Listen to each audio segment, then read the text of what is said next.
सोचिए, भारत की राजधानी के बीचों बीच एक कार में धमाका होता है। लेकिन जब जांच करने वाले इसकी परतें खोलना शुरू करते हैं तो उन्हें आतंक का एक ऐसा चेहरा मिलता है जिसकी किसी ने कल्पना भी नहीं की थी। ये कहानी है डॉक्टर मॉड्यूल की। तारीख थी 10 नवंबर 2025। दिल्ली के ऐतिहासिक लाल किले के पास शाम का वक्त था।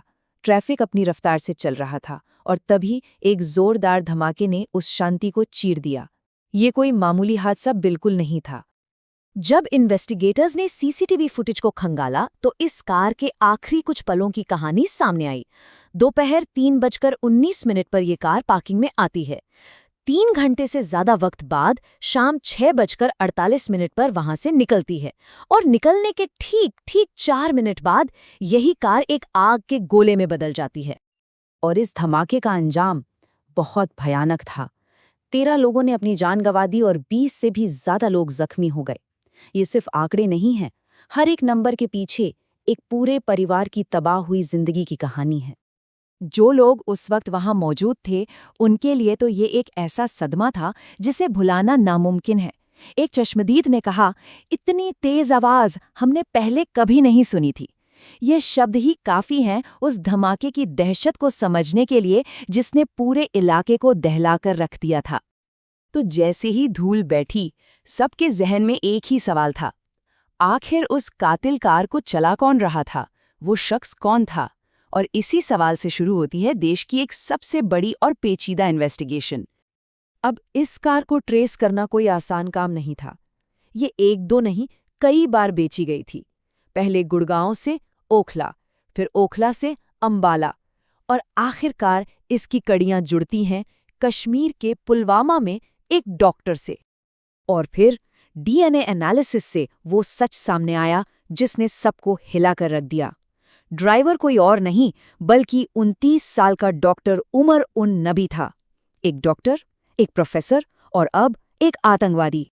लेकिन इस कहानी में एक बड़ा ट्विस्ट तब आया जब इन्वेस्टिगेशन दिल्ली से 40 किलोमीटर दूर फरीदाबाद पहुंची, क्योंकि इस धमाके से ठीक पहले वहां कुछ रेड्स हुई थी जिन्होंने एक बहुत बड़ी साजिश की परतें खोलना शुरू कर दिया था। इन रेड्स में जो मिला वो चौंकाने वाला था। लगभग 2900 किलोग्राम बॉम्ब बनाने का सामान। सोचिए जरा, 2900 किलो। ये आंकड़ा ही बताता है कि कितनी बड़ी साजिश को नाकाम किया गया था। और इन्हीं छापों से एक ऐसे आतंकी नेटवर्क का पर्दाफाश हुआ जिसने सिक्योरिटी एजेंसीज के भी होश उड़ा दिए। एक ऐसा नेटवर्क जिसे इन्वेस्टिगेटर्स ने नाम दिया द डॉक्टर मॉड्यूल। ये डॉक्टर मॉड्यूल इसलिए अजीब था क्योंकि इसमें कोई अनपढ़ या गुमराह नौजवान नहीं थे।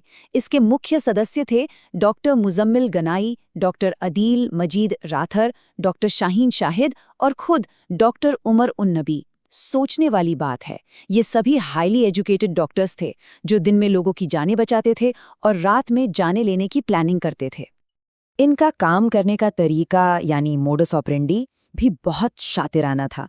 ये लोग मिडिल क्लास शांत इलाकों में किराए पर कमरे लेते थे और वहीं पर सारा एक्सप्लोसिव जमा करते थे। और ये इतनी खामोशी से इतने नॉर्मल बनकर रहते थे कि आस पड़ोस वालों को कभी शक तक नहीं हुआ। और यहीं से आतंकवाद का एक नया और शायद ज्यादा खतरनाक चेहरा सामने आता है, जिसे एक्सपर्ट्स कहते हैं व्हाइट कॉलर जिहादी। मतलब ये वो लोग हैं जो किसी मदरसे से नहीं बल्कि बड़े बड़े कॉलेजों से निकले हैं, डॉक्टर्स हैं, इंजीनियर्स हैं, और ये अपनी प्रोफेशनल स्किल्स का इस्तेमाल तबाही मचाने के लिए करते हैं। तो साफ है कि टेरर का चेहरा कैसे बदल रहा है। पहले की सोच थी कि इसमें कम पढ़े लिखे लोग होते हैं, लेकिन अब डॉक्टर्स और इंजीनियर्स इसका हिस्सा बन रहे हैं। पहले ये लोग संघर्ष वाले इलाकों तक सीमित थे, अब बड़े बड़े शहरों में ऑपरेट कर रहे हैं। और सबसे बड़ी बात, ये लोग टेक सावी हैं। इनक्रिप्टेड ऐप्स का इस्तेमाल करते हैं जिससे इनको ट्रैक करना बहुत मुश्किल हो जाता है। वो जो फरीदाबाद में छापेमारी हुई थी ना, उसने कितनी बड़ी तबाही को रोका, इसका अंदाजा इस बात से लगाइए। दिल्ली ब्लास्ट में तो सिर्फ एक कार इस्तेमाल हुई थी, लेकिन इस मॉड्यूल ने सीरियल अटैक्स के लिए पूरी 32 गाड़ियां तैयार कर रखी थीं। 32!